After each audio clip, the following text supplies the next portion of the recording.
This is where it's going, dude. And I thought about this when yeah, this is it right here. This was a movie, bro. It was a book actually, but this was a movie that they did in 1995 with John Travolta and is it Henry or Harry Belafonte?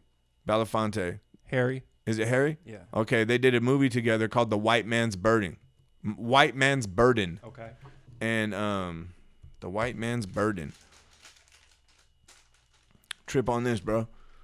So in this movie, dude, white people and black people have changed places. So black people are all like fucking bougie and shit. And like they see like a group of white people walking down the street and they cross the street. They grab their purses and shit in the elevator.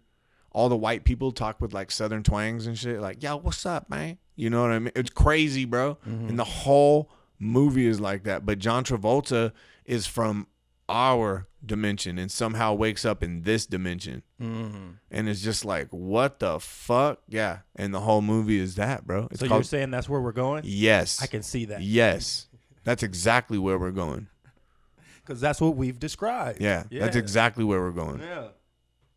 And I was like, damn, that's revelation of the method like a motherfucker right there. Did I bring it up to you or did I talk about it on the pod? It was a situation that happened recently on Twitter, and it showed me the hypocrisy. I think we didn't talk about it on the pod yet, but I can talk about it now. Remember I told you it showed the hypocrisy because it was like two black girls, mm-hmm. and they robbed an Uber driver. Oh, my God. Did you see the video? And they killed him? I think he died, yeah. Yes, bro. Yeah, that was crazy, wasn't it? That was insane. That was the craziest shit I've ever seen. Yo, you guys, if you haven't seen this shit, these two girls, 13 years old and 15 years old, are in Washington, D.C., bro. Don't rush to see it.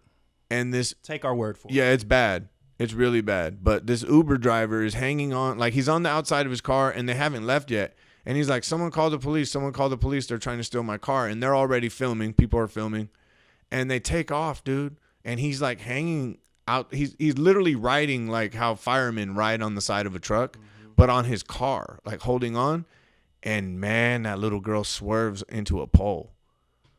Like a couple of them. And they shut. And I don't know where he was at that time. I don't know if it hit him, and I don't know what happened, bro, but all I know was they turned the corner, the car flips, and by the time the cameraman gets over there, the little girls are like climbing out, and the dude is like, I think he was dying. Yeah. I think he was still alive, but he was dying. Yeah. And what was so crazy was no one helped him. Nobody. There was like some army guys there, and they were backing everybody up. Back up, back up. But yeah, he was just sitting there. Yeah. They just left him there. I don't think they knew what to do. You got to wait till the EMT get there. It was so crazy. And then they probably think if you move them, it might fuck them up more. Yeah. I don't know. And then the little girl goes, hold on, I left my phone in there. No, she didn't. Yeah, she did, bro. Damn, that shows the disconnect right there. That dude is laying there dying, bro.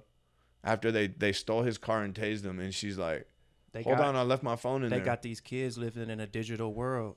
Bro, where it's so crazy. Real and then the argument online with people online, of course, goes racial. That's what I was and bringing I'm like, it up bro, for. people, what are we doing, exactly. bro? Thank you, Smooth. It's just a person, Thank dude. you, Smooth. These people hurt these people. We have to figure this out now. But there's an argument about race. It started with a white guy that said, what did he say? Because they used the word accident. Oh, he goes, if they were white, this would have been called domestic terrorism or whatever. And then a black woman answered and goes, no, if they were white, they just would have had a bad day. And I was just like, oh my God, dude, you guys, there's a dude dead on this video right here, and pretty much probably two dead little girls. I can't imagine. Well, the 15-year-old probably is not going to get out of jail anytime soon, bro.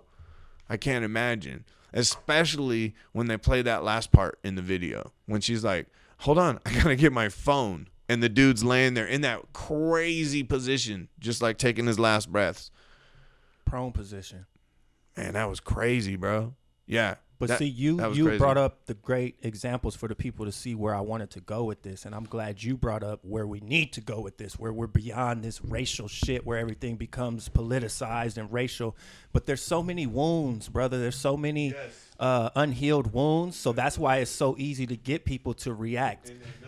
But the more I think we point out these hypocrisies and people see them online, it hurts, but it is a good thing, I think, because we do have to reconcile these hypocrisies so that people can get to a better understanding. And then when we see these hypocrisies, we can call them out and not be so reactive. So then those reporting agencies will be held accountable at that point. Yeah. Because that's kind of what needs to happen. Like, there needs to be a reckoning. Our media is not for the people anymore. Our media has been infiltrated. You know, everyone knows this.